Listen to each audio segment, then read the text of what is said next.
morning and welcome everyone. My name is Sasha and I'm an Azure MVP and MCT and regional lead as well. And today we will talk about resiliency in Azure. So what is resiliency in Azure? There are a lot of ways how can we achieve resilience in Azure and for different products, etc. But we will mention today the most important ones and the most popular ones, which are pretty much tied to virtual machines or storage and backup site recovery. So we will get the a high-level overview of resiliency options and possibilities in Azure. So what is actually resiliency? So it's a well, these are different things. So it's high availability. It's also disaster recovery. It's backup. It's any kind of solution that will make your that will make your infrastructure resilient or prone to sudden changes and make it possible or make it transform it in such a way that it will respond to everyday work events that might interfere with regular operations. So these is a quite wide area. We will mention high availability, disaster recovery, backup. So in this term, for example, we have as with high availability. Under the high availability hat, we have availability zones and sets, and there's Azure Site Recovery, and there's Azure Backup, which is also a backup solution for not just virtual machines, but others as well. So what is high availability? Actually, it's maintaining acceptable continuous performance, actually, despite temporary failures in infrastructure. So in any kinds of it's a generalistic description, services, hardware, data centers, and etc. But in particular, we have this available on multiple levels. For example, if we speak about VMs, virtual machines, then we have availability sets and zones. So when we speak about disaster recovery, we have very nice solution, and which is broadly accepted and increasingly popular. It's Azure Site Recovery and Azure Backup. It's the what is disaster recovery? Protection against loss of an entire region through synchronous replication. And actually, we have also availability for failover of these virtual machines and data using site recovery and geo-redundant storage. So it's a very nice feature in Azure that can help us in situations, in scenarios where one machine or multiple machines or even sites, hence the name site recovery, fails. And if this happens, then we are able to switch over to the site that we have mirrored in Azure, so we can actually resume operations. So any kind of operations that were going on premises or in Azure, then we are able to actually transfer the request for these services and infrastructure into the site in Azure, and then hence continue the operations. So while when our initial primary site comes back and it's recovered, then we can seamlessly also transfer and get back to it and transfer all the changes that happened in the meantime. And then there's the regular backup, so which is just the replication of virtual machines and data to one or more regions, but goes in hand with the Azure Site Recovery. So we have a lot of options, here. But let's just take a quick look of what we have. So the resiliency or the availability. Well, often these terms are put under one umbrella. but it means generally at the end it means only one. It means the possibility. It means the possibility for a customer to have their infrastructure, their services available and in working state as much as possible. So we have a different tools and different features, different possibilities and capabilities of infrastructure in here. So if we speak about virtual machine, so we have a virtual machine service level agreement, which is the 3 nines, 99.9 virtual machine service level agreement is available if we use it with the premium storage. So then we have 99% 9 availability, and Microsoft guarantees that. And this is just about protecting a single VM, and we can then increase that SLA by implementing different scenarios, different features. So if we obviously this is the built-in resiliency data, and when we speak about availability sets and zones, we will also mention these afterwards. But I would like to give you a general high-level overview of what these mean. So if we want to protect it against failures within data centers, then we have availability sets. So these sets actually have the service level agreement of 99.95%, and these can protect us from hardware failure and software update cycles. We will get into a little bit more detail after that. And if we, as we know that data centers are placed into different regions, and we have different buildings, different in the same data center, and to protect from entire data center failure, not just from one, not just within data center, we have availability zones. So we have one or more zones, and in specific regions that have when VMs are put in availability zones, they have virtual machine service level agreement availability of 4 nines, 99%, 99.99%. So these can protect us from fire, power, cooling, and disruption, flood, and so on. So from data center wide failures. And then we also have something even bigger. So how can we protect from let's say bigger scale set scenarios like failures from entire regions? We have region pairs. So when Microsoft builds a Azure data center region, these are built in pairs. So for example, we have UK South and North. We have region Europe West and Europe North. We have France and Switzerland and others as well. Like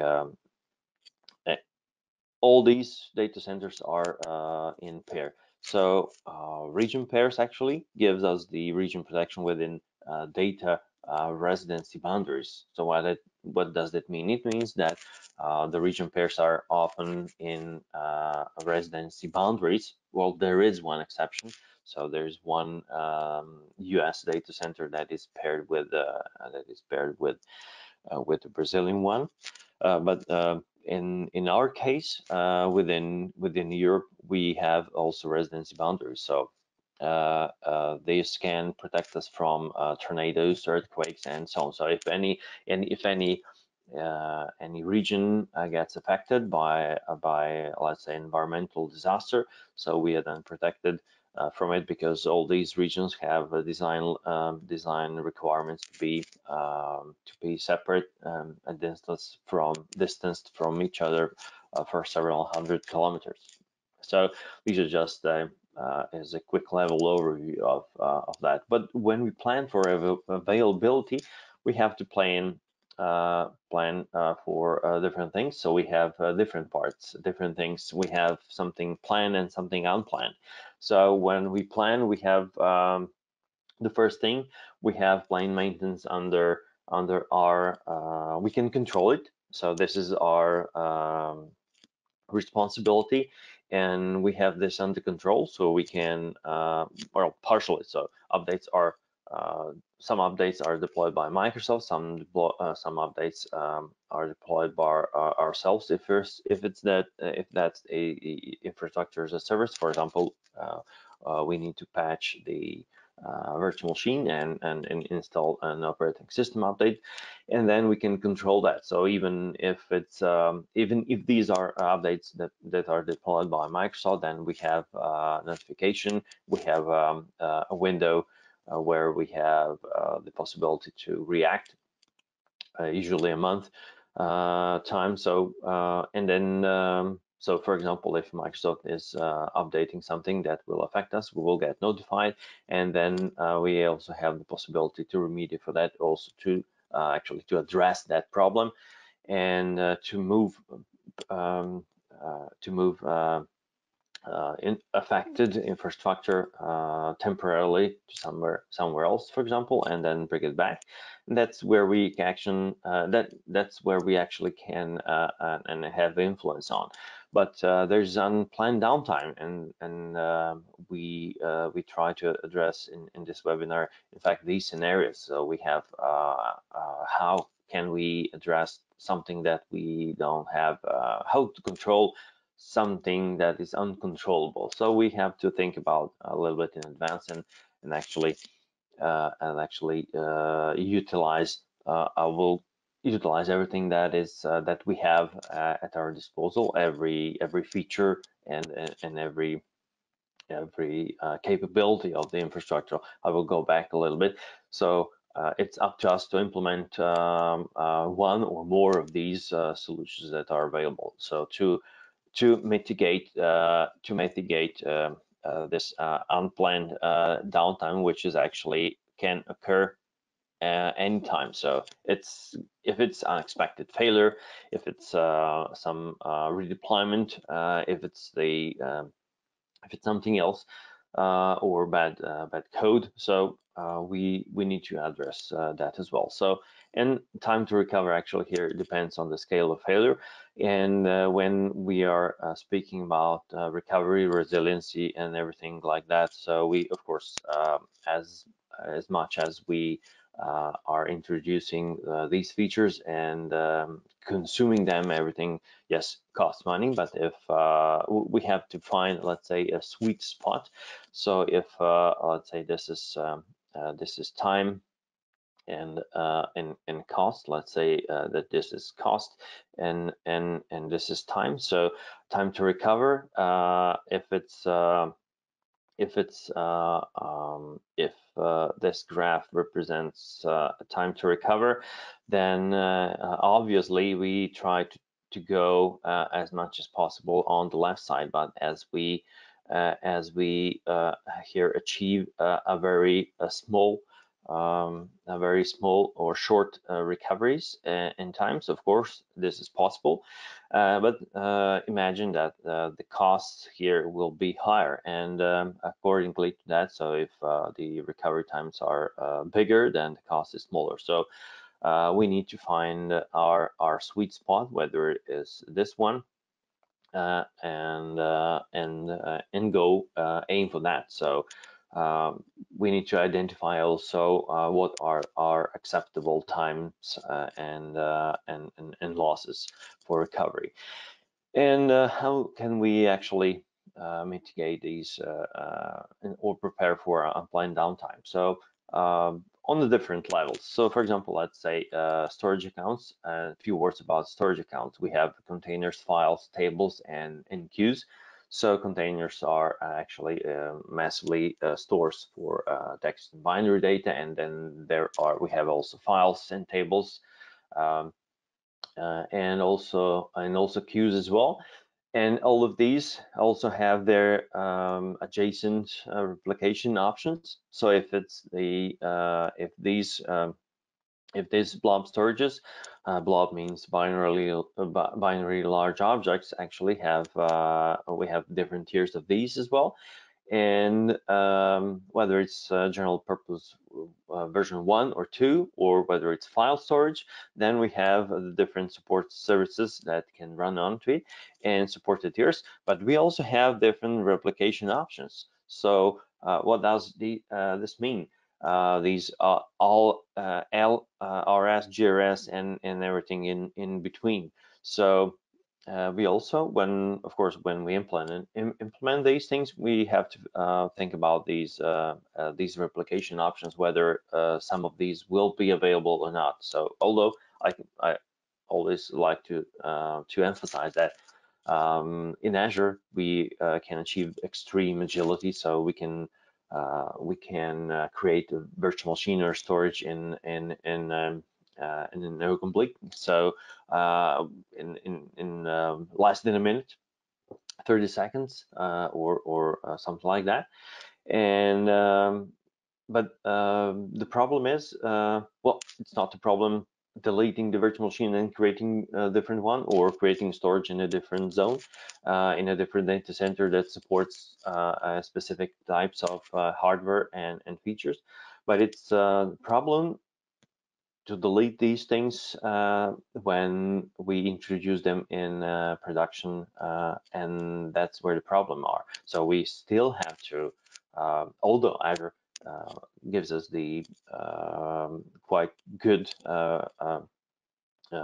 speed in deployment things, we still have to plan in advance, because when something goes in production, then these things are quite hard to delete and decommission, and even just delete and recreate them. It's quite a challenge sometimes. So what are these replication options? These replication options are from the simplest and cheapest to the I won't say complicated, but more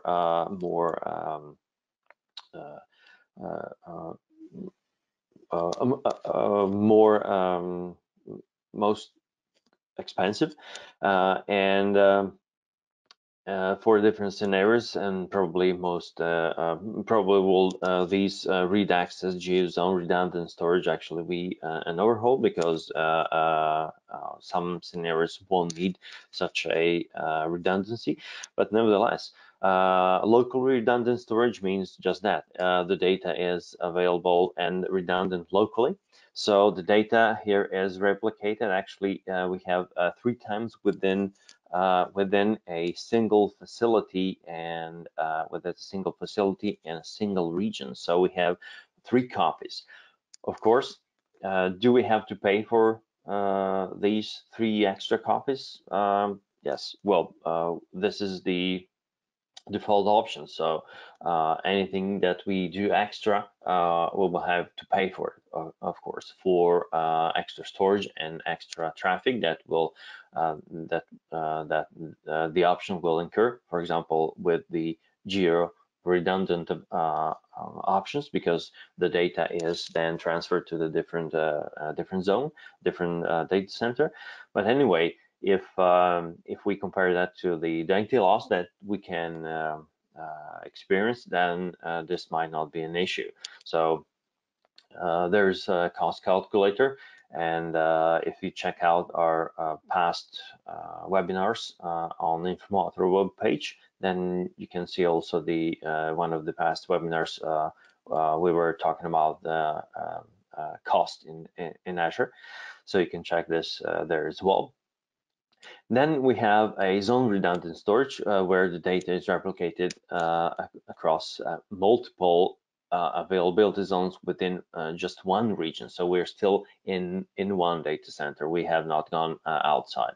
Then there we have geo-redundant storage. That is practically the all LRS, the locally redundant storage, but replicated to a different data center. So to a different region. So we have this initial 3 copies within the primary region, and then we have a replication of 3 additional copies in the region pair. So we have, in fact, we have 6 copies of our data.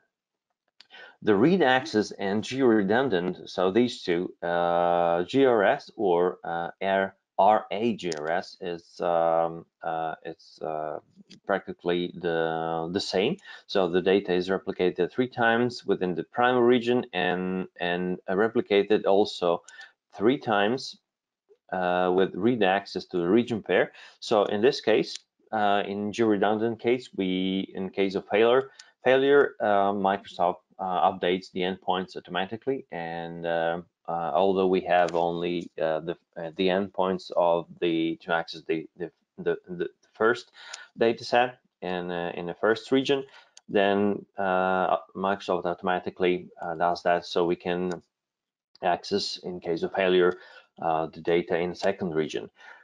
In the read access gRedundant storage, we have read access to the region pair. What does it mean? It means that we have two set of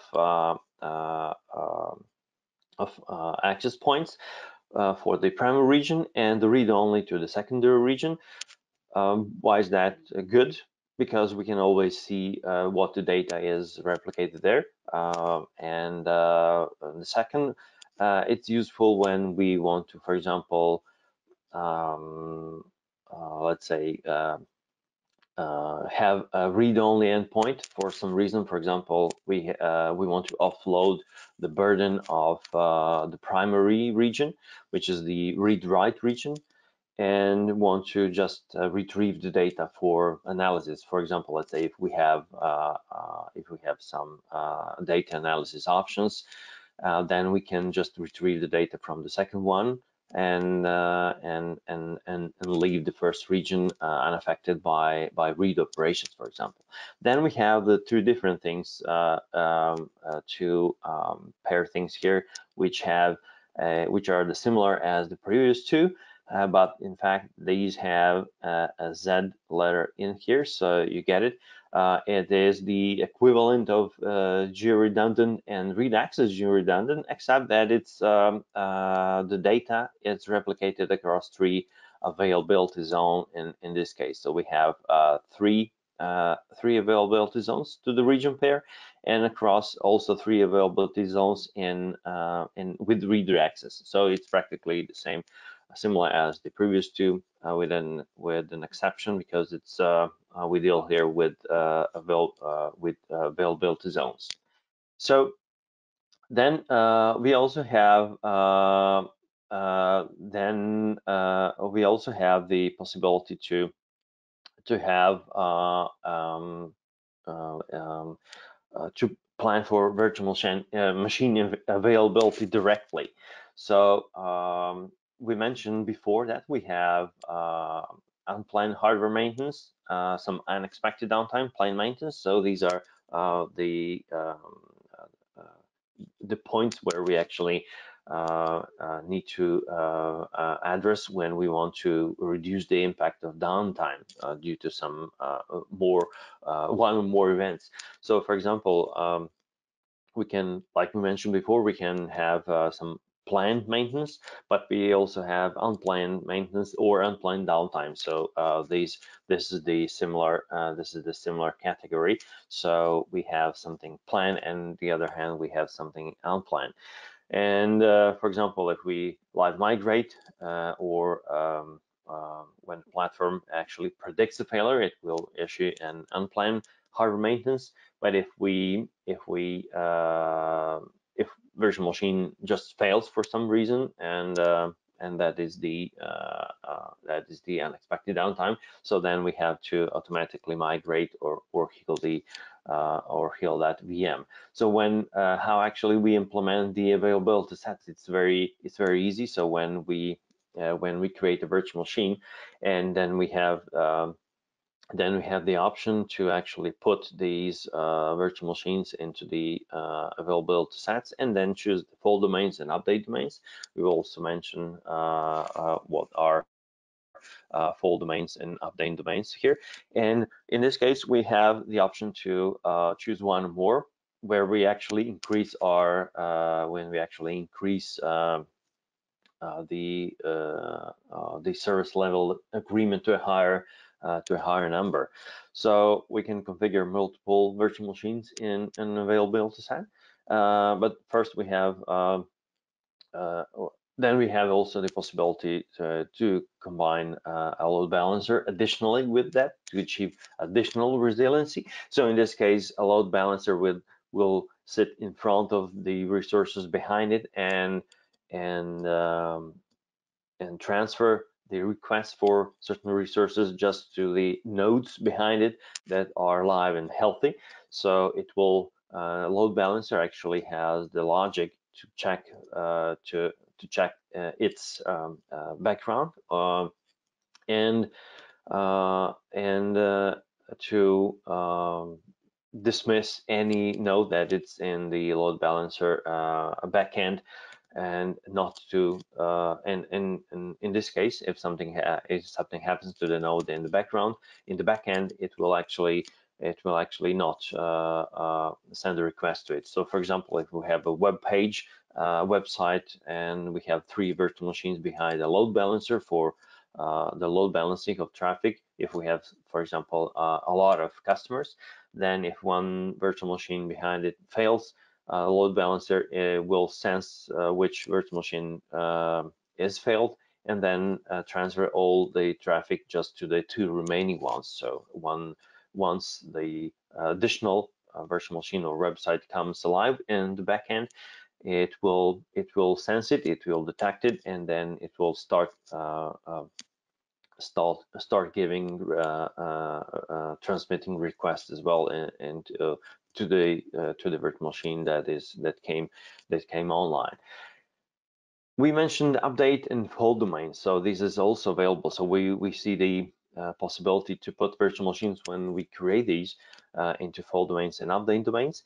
But what are these actually? So placing the VMs and the virtual machines into the availability set actually does not protect our application from operating system or application specific failures. It just has the impact to the potential physical hardware failures or power interruptions and so on. So we still have to have something that will address our potential operating system failures and application specific failures. So in this case, update domains allows actually Azure to perform upgrades across the deployment, but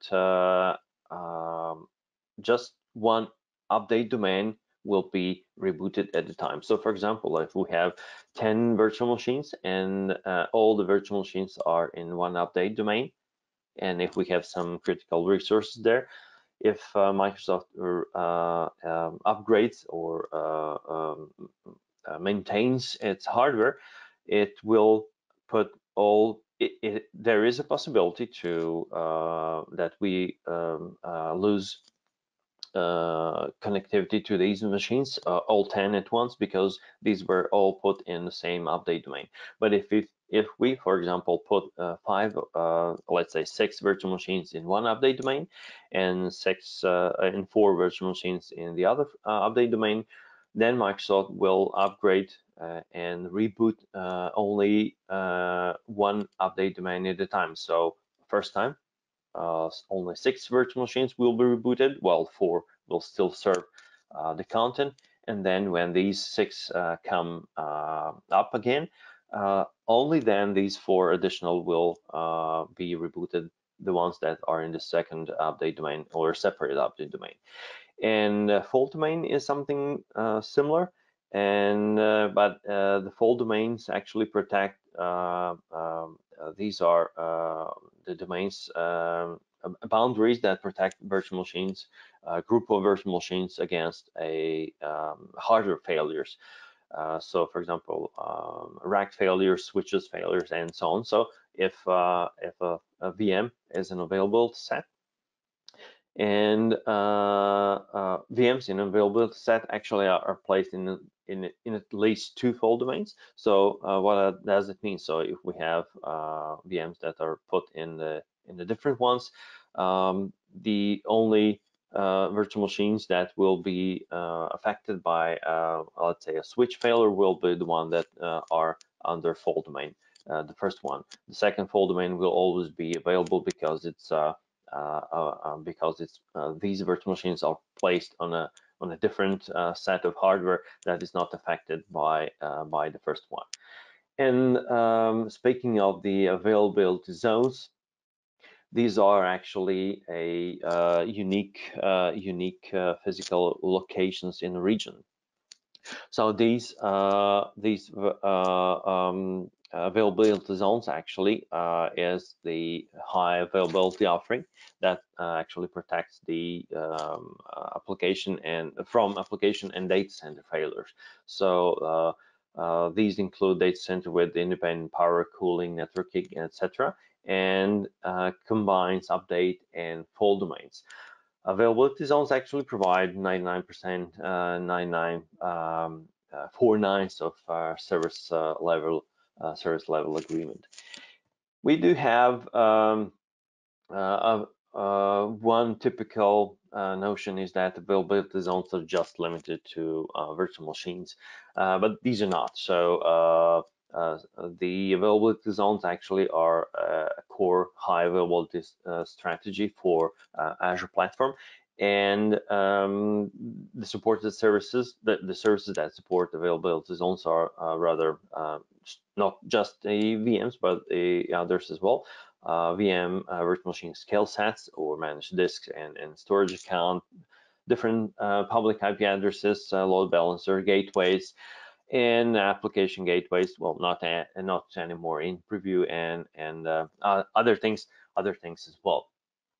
So just to compare availability sets and zones, these are not the same, but sets means the VMs are deployed in the same availability set, and the ones that are will be protected. Well, the different ones will be protected against hardware failures and update cycles, and these are available in all regions.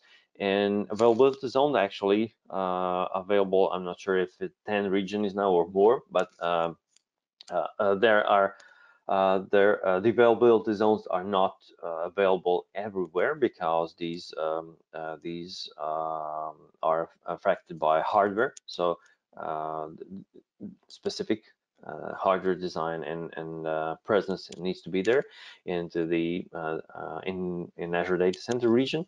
So these availability zones means that the VMs are deployed into the different availability zone for protection against data center scale outages like fire or some floods, sorry, and cooling and failures, etc. And these offer 4/9 of availability. And there's one caveat. So availability sets and zones cannot be specified on the same virtual machine, and only scale set actually can combine availability sets and zones. Then we have also a scaling option in virtual machine scale sets. So we have let's just see the notion of scaling. So there's the vertical scale and horizontal scale. What's vertical? When we scale vertically, then we that means scaling up or scaling down is the process of increasing or decreasing power to a single instance of a workload, usually manual.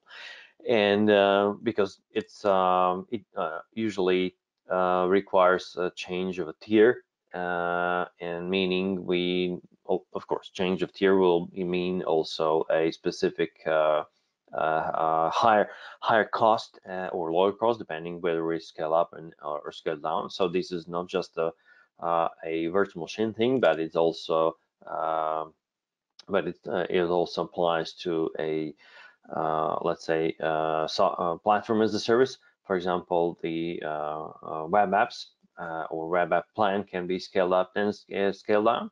And horizontal scaling meaning increasing or decreasing number of instances that we have. So we can do that manually or automatically. So one instance that supports this is the scale set.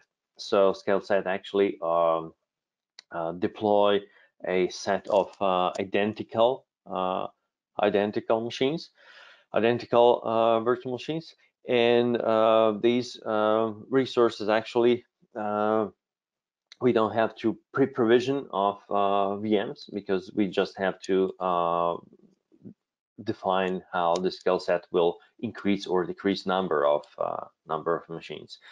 That can be manual, or that can be automatic based on some metrics. So for example, as demand goes up, VMs are added, and as demand goes down, VMs are removed. So that it can be also a combination of both. So one example will be, let's say that we have a web application that hosts a website. So during the normal operation days, let's say if we have a hundred customers per hour or per day, that's quite normal operation. That will need just one virtual machine to be operational at the time.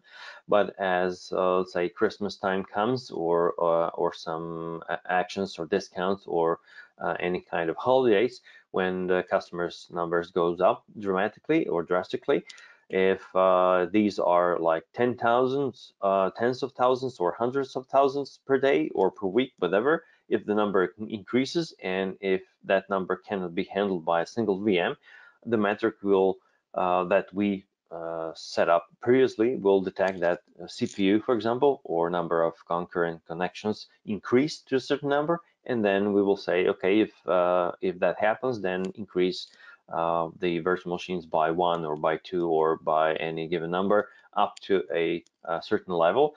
And then there's also a cool-off period where we can implement logic, where we can say, of course, if all right, if demand has fallen, if the CPU is under 30% for at least 15 minutes, or if there are no hundreds of concurring connections, but let's say 50, then decrease by 1 or by 2 or by X number of virtual machines until the default level.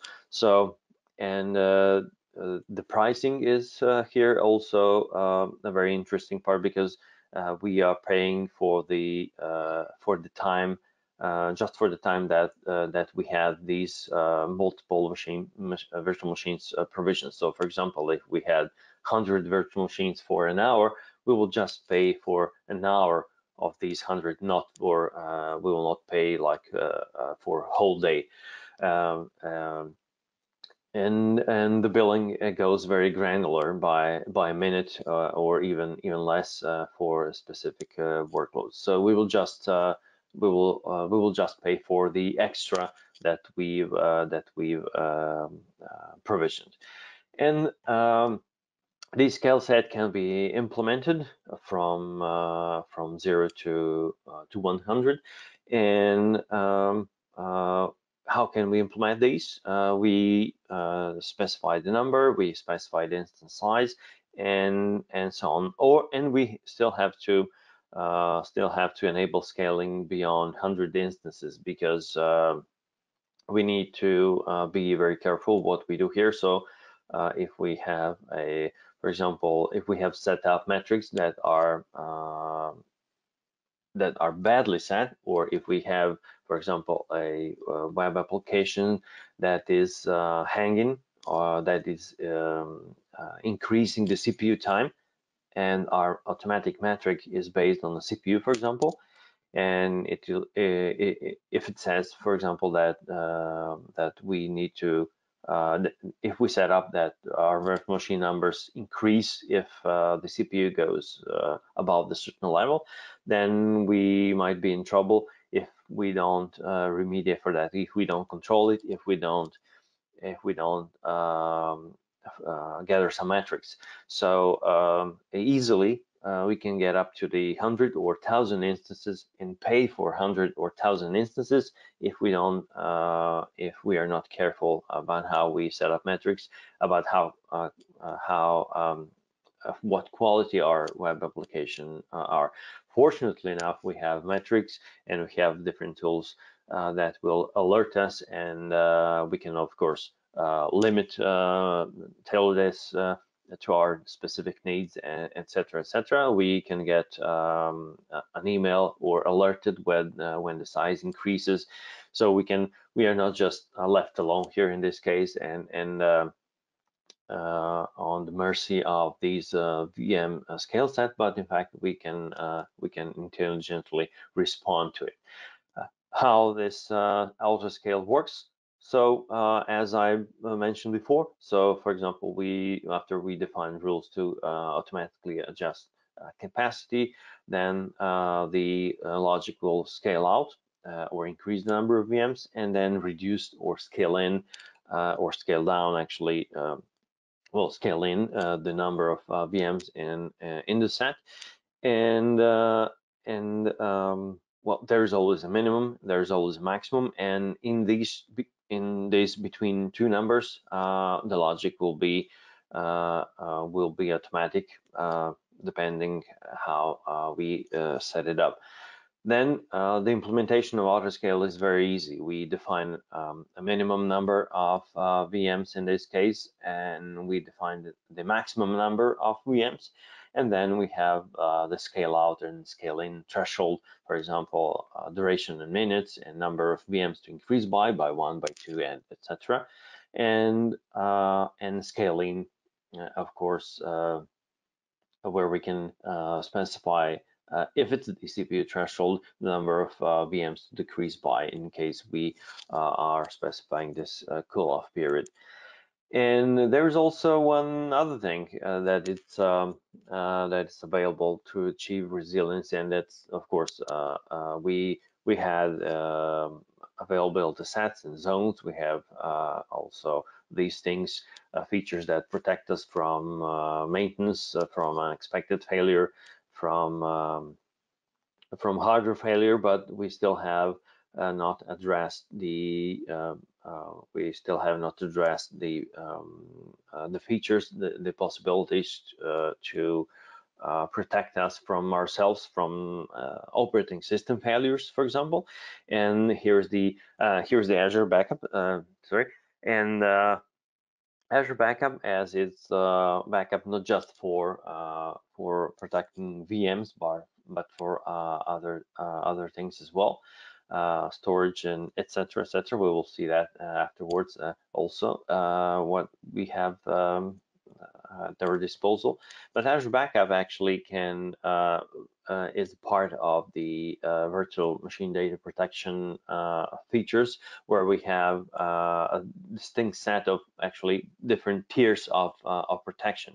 So Azure Backup is somewhere in the middle, where actually it supports application consistent backups for both Linux and Windows workloads.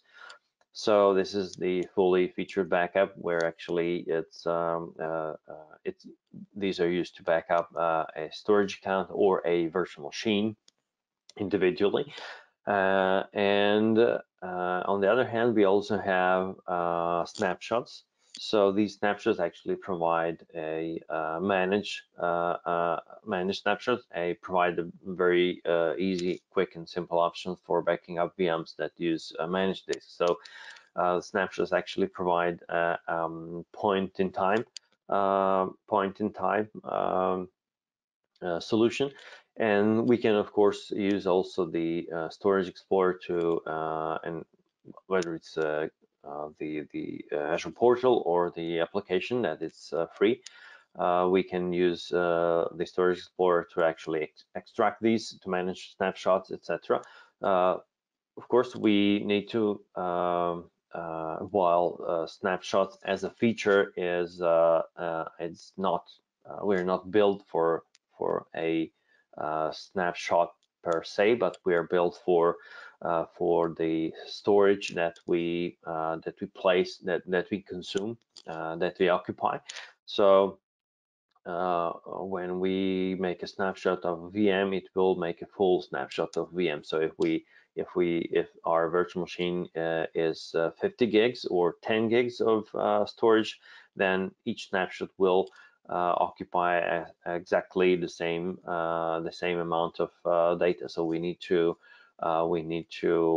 address. We need to actually think about that as well when we implement it. So how many times, how frequently we will make snapshots. So the snapshot actually creates a snapshot of all VM, while Azure Backup it's something different. It also supports the application because it's the backup for both virtual machines and of course the both workloads. These backups are also Azure Backup is works tightly, and it's found under the Azure Site Recovery as well, because the Azure Site Recovery uses backup. So the Azure Site Recovery actually protects the VMs and from a major disaster scenario when a whole region experiences an outage. So it means that that with Azure Site Recovery we can actually use a failover to we can replicate entire workload in an entire region, for example, our entire on-premises infrastructure to a Azure site. And when, for example, in some cases, when if our on-premises site goes offline, then all the demands for all the traffic will be transferred to Azure Site Recovery, actually, to accommodate for the outage. And then there is also well, there are a lot of options and a lot of to protect our virtual machines. So we still have also the possibility to use the marketplace solution for different third-party products. We're not just tied to Azure Backup, but it's usually these other backup solutions are infrastructure as a service solutions, while Azure Backup is an Azure Site Recovery is a service, is a feature of Azure. So if some third-party backup solutions involve other moving parts, for example, like platform as a service solution or infrastructure as a solution, meaning we will still have to pay for also for CPU, for memory, for additional storage and transactions, of course, plus the license, for example, if it's Acronis or Seagate or whatever it is. And not mentioning I don't mean to mention any specific storage, but backup solution, but it is a possibility that we will have some other costs other than the storage costs as well. So we need to accommodate. We'll need to be wary of these two. And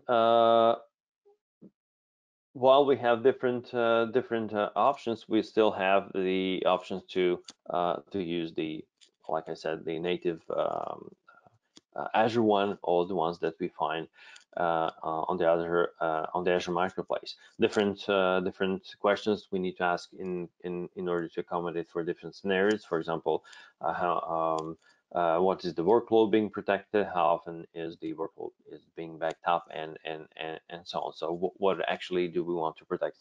Some features are actually that are built natively are just good, and if we need some other features that the initial one does not offer, we will then be well, we can then just try and find something else as well. So in the case of the virtual machine snapshots, how this works is actually when we have storage, the virtual machines, when we create a snapshot either manually or automatically, these are created automatic. So for example, if we have a recovery services vault, these snapshots are actually also used when we use a recovery services vault. And first, the option when we create a snapshot is taking a snapshot. And the second is the data transfer to a recovery services vault. And then we can use the recovery services vault to actually configure instant restore retention, which could be any day from one to time. And also recovery services vault VM backup options are different ones. We can actually when we want to when we go to and perform a backup, then we have different options like backing up virtual Hyper-V or VMware virtual machines. So we are not just limited to Azure, but we are also also not limited to Azure, but we also have the options to use the on-premises as well. How can we do that? So it's really pretty straightforward. So to implement a VM backup, which is when we set it up, it goes automatically. We don't need to think about it. We create the services recovery services vault. It's Azure Backup is a part of it, and Azure Backup uses the recovery services vault, even if we don't use the feature of recovering the entire site, but it's a building block of it. So we need to create a recovery services vault and then define a portal actually to define a backup. So the backup will actually take snapshots. Actually, will back up the machine at the defined intervals, and then we can then perform a backup. If we have the Azure VM agent installed on the Azure virtual machine, that can be also done automatically as well. And once we want to restore it, then once we trigger the restore operation, then backup service creates a job, and that job means we have all the data in there that will show us how the restore operation went, and for tracking the restore operation purposes. And also backup services also creates and displays notifications, so you can monitor how this is proceeding. There's also a protection for the recovery services vault, which means that if we turn it on initially, if we want to delete the recovery services vault, then we have a 14 days of waiting period. So we need to be that's for our protection purposes. So in this case, we are protecting recovery services vault is protecting us from ourselves, actually, not to just trigger a delete job inadvertently in this case. And for some specific scenarios, we have also Azure Backup Server, which actually is used for backing up specialized workloads for virtual machines, files, folder volumes, and so on. It gives us some flexibility and granular scheduling options, for example, and availability to put multiple machines in different groups. But the high-level overview is of these backup components is here. So when we want to usually when we back up virtual machines, uses Azure Backup Agent for specific workloads. So if we want to protect files and folders, and if we are limited, if we want to use it for file folder volume level restore only, but that solution is of course not application aware and protects only files and folders and uses recovery services vault, then we are good with the Azure Backup Agent, but then the Azure Backup Service is automatically selected when we want to have full application aware snapshots, and if we want to use locally attached disk, and if we want to protect anything else other than files and folders, for example, like multiple volumes, virtual machines, application workloads, etc., etc.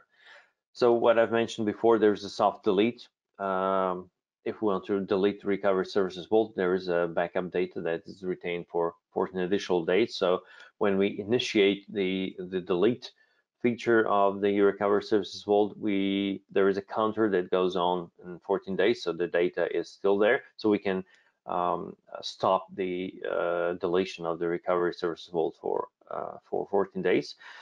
And it's natively built in for all the recovery services. Well, we can, of course, turn this off, but it's not advisable to, unless we're experimenting and unless it is we are doing this in a for lab scenario.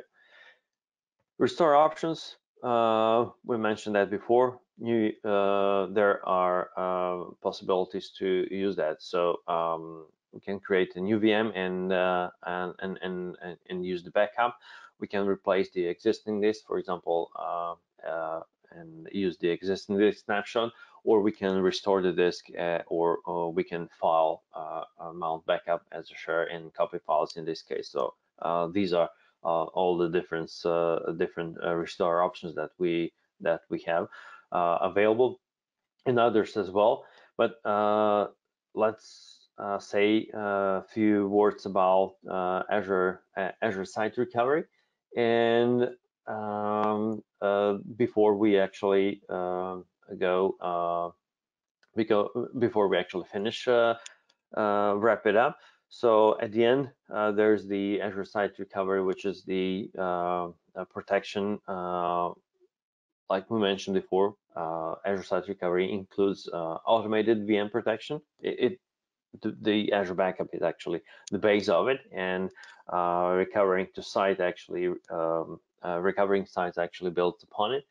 And region-to-region protection actually means that we are replicating between the region of our choice, and then there's the automatic failover and failback option available. Also, we can trigger that manually as well. But Azure Site Recovery actually, like I mentioned, replicate Azure VMs from one region to another, and it can replicate almost everything that we've seen. So VMware VMs, Hyper-V VMs, or physical servers, and so on. Well, whether these are Windows and Linux, these are supported too. Azure Stack VMs, etc., etc. Also AWS Windows instances to Azure too, and it can replicate on-prem VMware's Hyper-V, etc., as well as System Center, virtual machine manager machines, and physical servers to secondary sites. So it's pretty robust. And why it's attractive? It's attractive. This Azure backup solution is because the Azure pricing policy is that everything that the traffic, the inbound traffic, is actually free. So this makes Azure Site Recovery and Azure Backup perfect for backup solution and cheap one.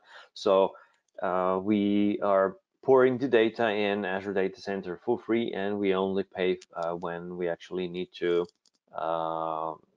get it out. So outbound data, it's what we are built for, but we're not built for inbound data. And how it actually works at a very, very high level overview when we actually use it to recover or to fail over. So if we have a source environment in one region and then the target in the other, then automatically data is continually and replicated to cache, and the cache is replicated to the target storage account. And while if something happens during the failover, the virtual machine actually is added to the target environment and created. The backup, it's placed from the storage into the operation onto the storage account, and then it works. So then we are able to actually access it. So then this is a little bit in detail, but target environment actually that we have that is pre-configured with everything. Then VMs needs to be registered within the site recovery, of course, and like I mentioned, data rights are continuously transferred.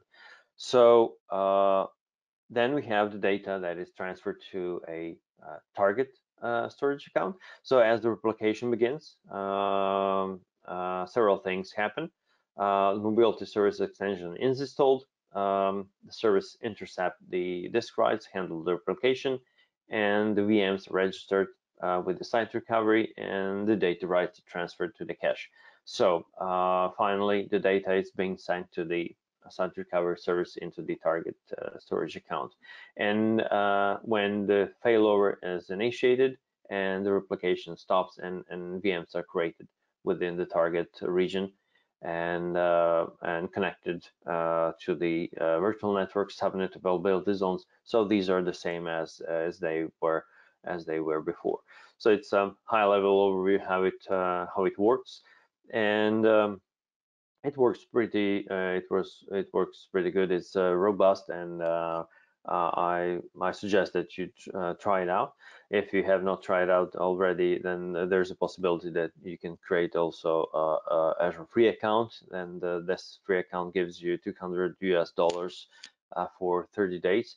And don't be afraid. You have to put your credit card in, but it's only for security purposes, because you won't be charged unless you specifically manually actually extend your subscription to pay as you go. So this would be a very brief, in hour and 10 minutes high-level overview of resiliency option in Azure, and we didn't cover everything, so we just mentioned a load balancers, and there are some other options as well.